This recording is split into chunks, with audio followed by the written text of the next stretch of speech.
वही करो। हम लोग बोलते बोलते पागल हो गए हैं।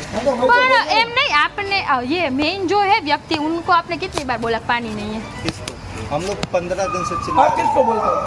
हम लोग अपने सर से बोलते हैं, सर सर कौन है? नाम तो गौर सर फोन कर અહીંયા કામ કરી રહી છે એની પાસે ઓપરેટ કરવાની પરમિશન જ નથી.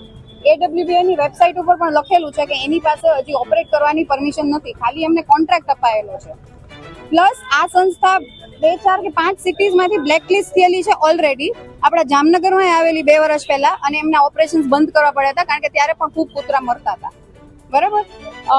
બીજું કે ત્યાં અત્યારે કોઈ 24 કલાકનો ડોક્ટર છે જ નહીં. આટલા બધા જો ડોગ્સ ઓપરેટ થતા હોય તો by law there has to be a vet 24/7 ત્યાં હોવો જોઈએ, જે નથી. વીકમાં એક વખત કોઈ વેટ આવે છે, ઓપરેશન કરે છે અને અહીંથી નીકળી જાય છે.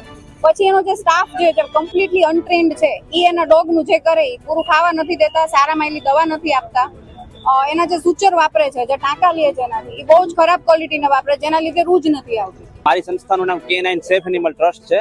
અમે આજે 3 વાગે અમે અહીંયા ગયા હતા કોર્પોરેશન, મ્યુનિસિપલ કોર્પોરેશનનો જે ઢોરનો ડબ્બો છે ત્યાં કૂતરાઓને કઈ રીતે રાખવામાં આવે છે, અમે સ્ટિંગ ઓપરેશન અમે કર્યું. તો અત્યારે મારા એરિયામાંથી જે ડોગ્સને પકડી ગયા હતા ત્યાં અમે જોયું તો અત્યારે જે ડોગ્સના જે બાઉલ હોય ત્યાં યુરિન હતું. ડોગના બાઉલમાં, ખાવાના બાઉલમાં યુરિન પડેલું હતું, ટોયલેટ એવી રીતે પડેલું હતું કે જ્યાં ક્લિનિંગ એક પ્રકારની થતી જ નથી.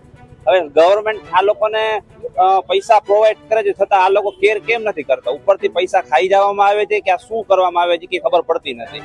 આ લોકોએ પ્રોપર ધ્યાન રાખવું જોઈએ. જો તમે જીવદયાનું કામ કરો છો, થોડી ઘણી આપણે માણસાઈ રાખીને આપણે કામ કરવું જોઈએ, તો આપણે આ જે બી પૈસા તમને સરકાર આપે છે તો આપણે એનું કામ આપણે વ્યવસ્થિત કરવું જોઈએ. બાકી તમારાથી નહીં થઈ શકતું હોય તો ના કરો, તો ડોગ્સને કેચિંગ કરવાનું બંધ કરી દેવું જોઈએ.